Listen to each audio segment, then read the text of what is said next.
Breaker channel में मैं राखी रॉय हल्दर आप सबका स्वागत करती हूँ। इस चैनल की डोर का एक सिरा बंधा है क्वांटम विज्ञान से और दूसरा सिरा स्पिरिचुअलिटी और कॉस्मिक एनर्जी की बातों से। यहाँ हम बात करते हैं ऐसे हकीकत की जो आम हकीकत से जरा हट करके है, जिसके बारे में हम जब सुनते हैं, समझते हैं, जानते हैं तो अक्सर इस सोच में पड़ जाते हैं कि क्या ऐसा भी होता है।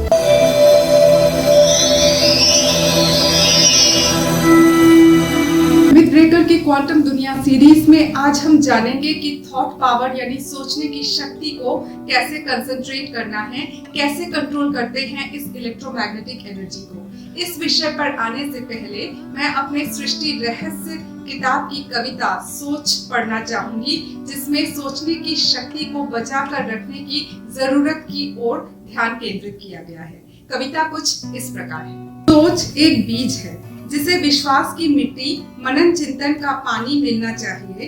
फिर धरा से फूटने वाले अंकुर को मिट्टी को सोना बनाते पाइए। जब पोषण से बढ़ता है अंकुर से निकला पौधा, बलिष्ठ पेड़ बनकर वह फल से धरा को तृप्त करता है। नए पौधे का बीज फिर फल में ही पनपता है, जो अपने भीतर दबाकर नई सोच रखता है।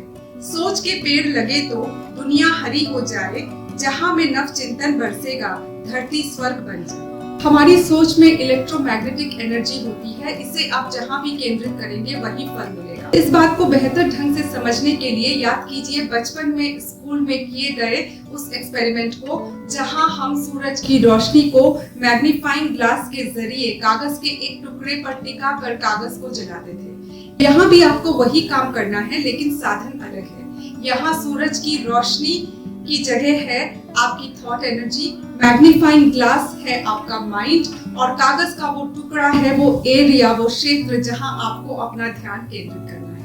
हमें तो ब्रह्मांड का शुक्रिया अदा करना चाहिए कि ब्लड और ऑक्सीजन के पूरे शरीर में सर्कुलेशन का काम और दूसरे नेचुरल सिस्टम का काम ब्रह्मांड ने कुदरत के जिम्मे सौंपा है। ये काम खुदा ना खास्ता हमारे जिम्मे सौंपा होता तो सारे ऑर्गन्स चातक की तरह बैठे रह जाते। एक माइंड को हम संभाल नहीं पाते तो पूरा का पूरा सिस्टम क्या संभालेंगे। कभी हम यूं ही मायूस हो जाते हैं और कभी बातों से आग उगलने लगते हैं और कभी तो खुशी से ऐसे नाचने लगते हैं कि किसी और चीज का ध्यान ही नहीं रहता। क्या इतना कठिन होता है मन को कंट्रोल में करना? कठिन तो है, लेकिन एक शॉर्टकट रास्ता भी है जिसके जरिए अलग से ध्यान लगाने की जरूरत नहीं पड़ती, बल्कि हमारा योग खुद ब खुद लग जाता है। और वो रास्ता है मन को धुन देने का रास्ता।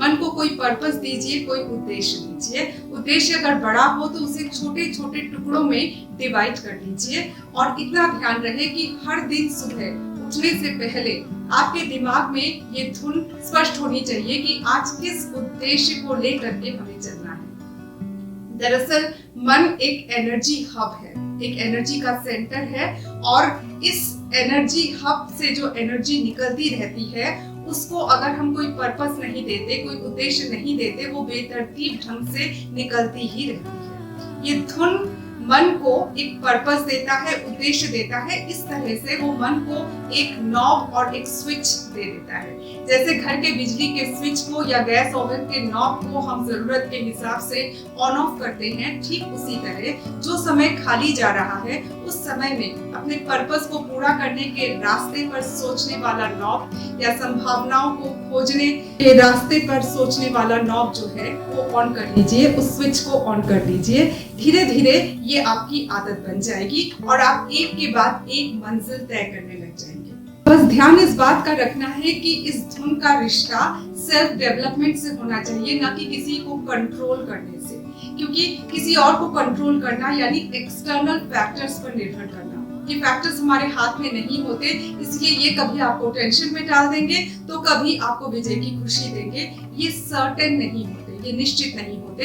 इसीलिए सेल्फ डेवलपमेंट से जुड़ा हुआ कोई धुन लगाइए और आगे बढ़िए।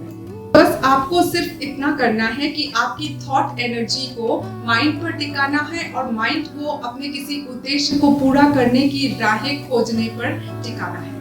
और जिस तरह से सूरज की रोशनी कागज को जला देती है, कागज का उस तरह जलना यहाँ जिस घटना के बराबर है वो ये कि आपके सामने जो रुकावटें हैं, जो आपको उद्देश्य तक पहुंचने से रोक रही हैं, उस रुकावट को हटाने के बराबर है। वो रुकावट, वो बाधाएं आपके रास्ते से हट जाती है, आपकी सोचने की शक्ति कोई ना कोई रास्ता निकाल ही लेती है उस उद्देश्य को पूरा करने के लिए। और इस तरह की सोच को ही लेजर रेज वाली सोच कहते हैं। लेजर रेज वाले सोच के फोटॉन्स एक साथ एक दूसरे से चिपक करके बहते हैं और एक टारगेट पर जाकर के हिट करते हैं। ठीक उसी तरह आपकी सोचने की शक्ति भी लेजर रेज की तरह बह करके एक टारगेट पर जाकर के हिट करती है और किसी समस्या का समाधान जरूर निकाल करके लाती है। तो अपनी सोच को आप इस तरह लेजर रेज की तरह बना सकते हैं। कुछ लोगों ने मुझसे पूछा है कि 1000 कोशिशों के बावजूद मेडिटेशन क्यों नहीं होगा। इस सवाल का जवाब मैं अगले वीडियो में दूंगी। फिलहाल ये वीडियो अगर आपको अच्छा लगा हो, ऐसे विषयों में अगर आपकी रुचि हो,